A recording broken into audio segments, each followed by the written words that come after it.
Cody Collier, welcome back for another race report. How was it at round 3 of the GNCC National Series? Yeah. Like I was saying on the pre-race report, it was a very different. Track was mostly timbered from years before, so a very different feel to it. A little sloppy in the beginning part of the race, and then it got nice in the later parts. Really nice for the PM race, and turned out to be a nice day of racing for the quads. Not so nice for the bikes, if anyone's seen. So when I was looking at some of the video for the XC1, XC2 class, there were some deep tree ruts, and they put logs down inside of them to get the guys through them. yeah, like I was talking about, it's really soft in some spots. So it got really dug out really deep, and it got 2-3 ruts wide in some corners. Wow, that's crazy. Did you by chance make it to see any of the youth riders at all? I did. I got a few unstuck that morning, so had some fun. Nice. Got down. So no, it was really cool to see. Ryan Wilhelm ended up third. He had the early lead, and there was a big bottleneck on lap 3, and Bryce Pullen was able to get out of there first and pull a nice little lead. And then Andrew Smallwood got out in second, and then Wilhelm was in third, and that was pretty much how they ended for the day. After that, Which Smallwood you mentioned? Andrew Smallwood, he won the first 2 rounds. He got caught in that bottleneck. He was in third place before the bottleneck. So really, Wilhelm got really hung up. Is it the same? His sister races as well? I think it's his mom. Really? Yeah. Okay. I'm just holding on to it as tight as I can. We deal with some Smallwoods, so I was wondering if it was the same people. Oh, the Smallwoods. Yeah. I'm not sure about the mom. I believe his brother races, Jacob. Okay. That's okay. As long as they're out having fun and they did good. Your race, when you got the pro 4x4 line, I know you and I texted back and forth a little bit. Congratulations on the win. Thank you. How did it break down for you guys? When you first told me in the pre-race, you were thinking that it was going to be super fast for the non 4x4 machines. Was that the case? And how did it all break down? I think that was still the case. I still think the sport quads had the upper hand just because it was such a fast-paced, flat track kind of track. The ruts did get deep, but like if you were able to hold your speed at like upper tier riders, they're going to be able to kind of float through the deep stuff. So it was a high-speed track for sure. Land Wolf got out with the whole shot. Frazier, I got third on the whole shot. Frazier was able to outside inside me when I was trying to pass Brody. So it was Landon, Frazier, myself, 1, 2, 3. Landon went to hit his split line and wasn't sure if it was legal and cut back into the track. And Frazier got the lead there, and Frazier was just on another pace that day and just pulled away from us. Put down some crazy lap times. Landon was pretty much keeping pace with them, and then he ran into some issues, got hung up in some trees. They had to bring a chainsaw to get him cut out. Oh, yeah, big time stuck. And then I just wasn't feeling it. They were just pulling away from me. I just wasn't on pace that day, and Frazier ended up blowing his motor on the last lap and gave me the win. So that's kind of unusual for you guys to lose a motor in those, isn't it? Yeah. Pretty much unheard of. I don't know what happened there, but lost the top end, he said. Wow. Oh, bad luck, Brandon. Sorry to hear about that. And Yeah. is Landon okay with running into the trees? Yeah, I don't think it was like a big hit or anything. He seemed fine. Gave him a high five when I went by him on the last lap, but seemed in high spirits. Just unfortunate. Hard to get those things stuck. So how close was the rest of the field with you guys when you took the lead? Where did everything else shake down? Johnny Gallagher ran the 45 plus class. He ended up getting second overall, like about 45 seconds behind me. I wasn't on pace that day, but he is still 45 seconds behind me. And then I was about two minutes out on Hayden Mickelson. And how did the WXC gals do? Hannah got redemption this weekend. She got her first one of the season. I believe Jessica got second, and then Caitlin got third. or other way around. Caitlin got second, and then Jessica Elioff got third. Yep. She still got the point lead, and it was a good race between the ladies, I'm assuming. I think Hannah won by like 45 seconds or so. So she handled her business. Yeah, go ahead. I get checked out from what I understand. Wow, and it was fast, huh? For the most part, it was fast, a fast course. Yeah, really high. It was all timbered, so just dodging tree stumps. How did the weather hold up for the most part? It was good. It did all the rain on Friday, and it was just nice for us. I don't know. Poured the rain Saturday and got really nasty for the dirt bikes yesterday. Oh, and Sunday it was really gnarly for them. Gnarly. Well, they have issues with it, but they can also generate more lines than you guys can, can't they? Oh yeah, absolutely. So yeah, they hit 2 inches of the track. We have to hit 48 inches of the track. Right, so. Right. Were there any issues with those off-track stumps that you were telling me about? It just made it sketchy to go at pace and try split lines and do anything other than hit the ruts. So you mentioned Landon went off course and then thought maybe it would have been not legal. Was it legal, or was it an illegal line? Next lap you went by, the track crew had it cleared out with arrows on it. So I don't know what happened, but they ended up clearing that line out and putting arrows and pointing for us to go that way. It was weird. It was all on my GoPro. Buddy Keith Federa's been handling my GoPro for me and posted on his YouTube. So that line was a good line, and he could have used that line and stayed in the lead if he wouldn't have came back across the course. Yeah, if he didn't second guess himself. I don't think he really gets a chance to see that much of the track, but one of those things, just, he did the right thing pulling in the track, just wasn't able to do it quick enough to cut off Brandon. So I checked up and let him go. Well, not checking up would mean you guys probably would have came together. Yeah. Well, you did the right thing. Maybe a little more cutthroat would have pushed him out or tried to not, but no, he did the right thing. Back on track if he thought it was a dirty line. So I let him go. Right. That's awesome. That's pretty cool. So we roll into the afternoon race, and conditions, in your opinion, were better for them. Didn't look that good from what I seen, but I probably only got the highlights of the muddy sections or the deep rutted sections. How did the XC2 class go? Brandon Owens was leading most of the race with Lane McCormick nipping at his heels. Last lap there into some trouble. Brandon Owens' rim blew apart and his tire just wasn't able to stay on, and he got a floppy rear tire. And then Stephen Harrell was able to close the gap and get the win in XC2. Yeah, that's 3 in a row. Yeah, killing it. And then stick with it and get that third place. Say that again. I'm sorry. Lane McCormick was able to stick with it and get that third place. Yeah, didn't Eller get 4th? I believe so. Yeah, so they're all staying pretty close. Yeah, very consistent with the top 3. Yeah, I mean that looks like it's going to break down. That somebody better, as they're letting Bryce and Neal run away and be undefeated, somebody better hook onto that XC2 guy and pull him back in and say, no, we're not going to go undefeated in this class. Yeah, Bowens looked strong until that rear wheel blew apart.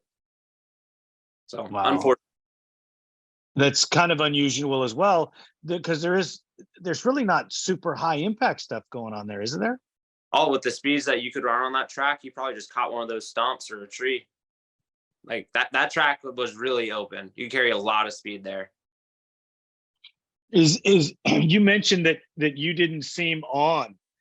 Is this still a residual effect from your illness, or was it the fact that the track was just so off for you that you just didn't feel comfortable with it? For me, it was both. You get the fluid, feel weak for a little bit afterwards. So kind of that just wasn't 100%. Didn't feel sharp, but no, rode through it. track was just different, something we're not used to, just a different type of cross country course. Definitely was a little bit out of my, not out of my element, but being on top of not feeling well, just wasn't able to push. So Well, hey, the way you come out with a win like that, you just, pat yourself on the back, be thankful, because there's days when you're the fastest guy. Brandon, sorry, buddy, fastest guy, and not getting the win. It's a heartbreaker to lose an engine, but it's even more of a heartbreaker when you're the guy that day. yeah, it's weird winning a race from good luck for once. I look at it this way: I'll take them any way I can get them, because in the history book, it's not going to say that you got it for good luck.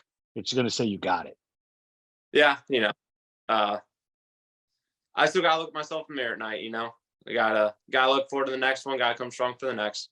But what about all that hard work that you put in and all those other things that you do to put yourself in the position so that in an event when there's something like that, it wasn't just luck. It was the fact that you were there, you didn't have a failure, and you got the win. Oh yeah, no. You got to have everything come together. That's racing as part of it. So I just definitely I had to put together the 2 hours for sure. But just feel like I didn't deserve that one. Pace wasn't there. Felt like I had a third place ride going, and then got the win. Not upset about it at all, but just weird. Just feels different. Well, I'm sure it is. So, did you get to talk to Brandon afterwards? I didn't get to see either of them. Brandon got towed in. Landon was able to get cut out of that chain, cut out of the trees, and finish that lap. So they were both able to complete 3 laps. But they both got towed in. Well, Brandon got towed in. Didn't see Landon. He just went back to his pits. He got 4th. It showed him 4th in the results. Brandon got 9th, 8th or 9th, and then Landon got 11th, if I remember correctly. Really? And I must have read it. I must have been on track and read it totally wrong. I'll have to go back and check myself. For sure. You're good. I think I was driving when I was checking, so I probably shouldn't have been checking at all. I think Michael Swift got 4th, if I'm not mistaken, and then Gavin Jenkins got 5th. Oh, boys, that's good job, gentlemen. Who did you say got 2nd and 3rd? Hayden Mickelson and Bert Marsilia. Right. Yep. The 2nd place guy, that was his first time on the podium, wasn't it? He got 2nd at Florida as well. Okay. Yeah. Trying to keep all these pieces together. He got a couple wins last year, was on the box a lot last year, points leader for a good part of the beginning of the season last year. So he's a threat. Yeah, he's always there, real consistent. Last lap. Hey, anything can happen, right? If he puts a couple things together and is there with us on the last lap, yeah, he's there. Is he riding the 1,000 or the 8? I think the 1,000. Okay. And then Gavin Jenkins, he corrected me after listening to our last one. He said, I ride an 852. I said, get a top 5 and maybe I'll remember. And he got 5th this weekend. So shout out Gavin. Good job, Gavin. Thanks for correcting us. And hey, anybody that's listening, if we get something wrong, please shout it out to me or Cody, and we'll fix it on the next time that we're together and talking about it, because we do want to be accurate. I do the best I can. And like I said, I was checking results when I was driving, and yesterday it's supposed to be a day off, but I worked, but it is what it is. No excuses, right? We got to push through. Like you always say, we got to push through. Well, yeah, gotta make it happen. So let's talk a little XC1. Again, Bryson can put it on. I watched that in the Racer TV booth with Mikey and Johnny. That was a lot of fun. Bryson just, again, showing why he's the champ, ran away with that one. Absolutely. He pulled a minute gap going into the last lap and just kind of maintained it. And Junior was the guy I was really excited about. He was 40 seconds back on the podium at one point and ran down the duo of Cole and Hunter on the last lap. So he got 4th, but ran and caught him at the end of the race. Yeah, Yeah. So like they were touching Bryson whenever they pit stops. So halfway through the race, the top three were pretty much touching each other. And then the last two laps, well, it was a 5-lap race. So over the next couple of laps, Bryson was able to pull 30 seconds a lap, but Junior was able to close in on those guys 40 seconds going into the last lap. So he was strong and healthy and riding well. So yeah, so Bryson pulled a minute on Cole and Hunter, but he only pulled 20 seconds on Junior. So he very, very well coming off that awesome cross ride. Yeah, exactly. So if he could get out in front of those guys, get a better start, he might be able to run with Bryson. He would have been that day if he had a good start. He looked really, really good. Yeah, eyes on Junior. I got a lot of faith in my boy. Well, Hunter whole shotted it. He got the whole shot award. Mm-hmm. And Bryson must not have let him lead very long. Yeah, I think. Josh Merritt ended up leading the whole first lap. Really? Yeah, Josh Merritt led the whole first lap, from my understanding. And then Bryson was able to pass him early on the first lap and just kind of pulled a good gap, pulled like a 10, 15-second gap. And then Hunter skipped pit during the second lap and was able to get pretty much bumper to bumper with Bryson leaving pits. And then Bryson just was like, all right, let's go. And pulled 30 seconds that lap. Next lap, pulled the 30 seconds. So they don't have to pit every lap, but they have to pit every so many laps, or at least once during the race? At least once. So the minimum race time is an hour 45. Some people will pit lap 2, take a gallon or so. And if they take too little gas, say the race runs 5 hour and like the leader crosses the finish at 144, and it's like a 20-some minute lap time, you're worried that the gallon won't make it. Sometimes you'll have to pit again on the 5th lap, especially if it's like a muddy race. You got a lot of tire spin and stuff. Yeah, and the machine gets heavier. Yeah, so sometimes if you're running a 5-lap race, the safe move is to always just pit on lap 3. Just take a couple gallons at lap 3 and you're done. Some people pit on lap 2, not realizing it's a 5-lap race, and have to pit again. And Bryson had such a big lead, he pitted on the last lap just to take a little extra fuel. Just to make sure. Yeah. And the tanks on those YFZ 450Rs isn't very big. Not the stock ones. They all have aftermarket oversized tanks. Even the IMS tank could be a little bit bigger. Yeah, I don't know where else you put it. Yeah, I know, because on the Honda, you have some room. You can make the tank larger because we do it for the desert stuff because you want to be able to stretch those pits out and get more miles out of it. You can do it in like the works races as well, so you can make it. I've had them big enough where you didn't have to pit in a 2-hour race. So yeah, people just haven't gone that style yet. I don't know. Yeah, I mean, it's just something that they can look at. Any other highlights that we should talk about for the for round 3? No, off the top of my head, no. I think we covered about everything. Alex Simon from the College A class got top amateur, won the College A class, and got like 14th overall, I think.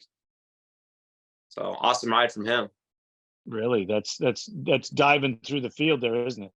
Yeah, that's awesome. Inside the top 20, you normally get two or three inside the top 20 if everyone, if they had a good day. But to have someone inside the top 15 is pretty stellar. That's incredible. So where are we going next, and when are we going there? Big Buck 2.0 in 3 weeks. So is it the same course? They run it backwards? What can we expect? They always run it backwards. They're on a few different obstacles, running at different parts of the property that normally don't. Just try to make you feel like you're at a different place if they can. How much do you like the going backwards compared to the other direction, and how do you think it's going to shake down for you? Year to year it's different. it's just different. Sometimes they'll run you on like almost identically the same course backwards. The last couple of years they've been good. Just depends on how the dirt is. The trees go differently every year. Different lines develop. So it's hard to say. I really liked it both ways last year.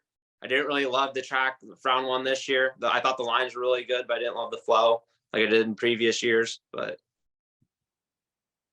how important, if I can change subjects for a moment, how important it is for you guys, you or any of the other pros, to like the flow?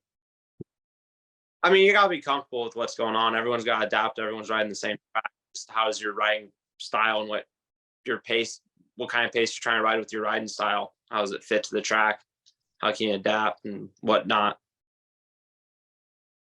So it's important, but it doesn't have to be the only thing. There's a lot of different things to work, you know, just trying to keep that. If you're not comfortable, if you're not flowing, you're not vibing, it's going to be a bad day. Gotta be at one with a bike. Well, that's true. I kind of agree with that. So did you catch your first race report on YouTube yet? I did not. I have not had a chance to.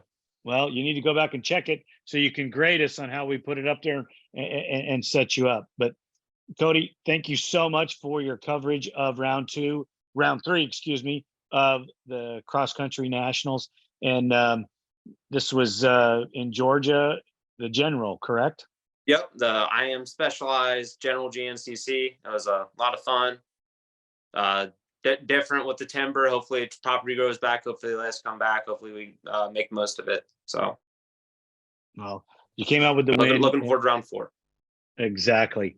And we will be talking the Friday before, that Friday night before that race. So everybody tune in then.